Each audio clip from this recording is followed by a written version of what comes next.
Hey, to input memory card into your Redmi Note 13 Pro, all you have to do is just to rotate your phone to the left upper corner, and you have to find this SIM tool, and you have to input it just right here, then put it gently and press on it.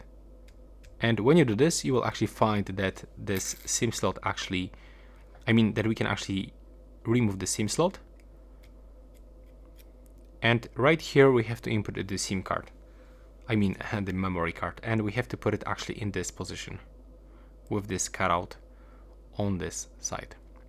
Now when you put it properly, it's like completely flat, so the card actually doesn't go above the surface of the SIM slot, and we have to put it like this. There we go. Now press on it with your finger, and right now the memory card is inside, and as you can see, now we've got even this notification that you can quickly open it. So that's all for this video. Right now, please subscribe to my channel.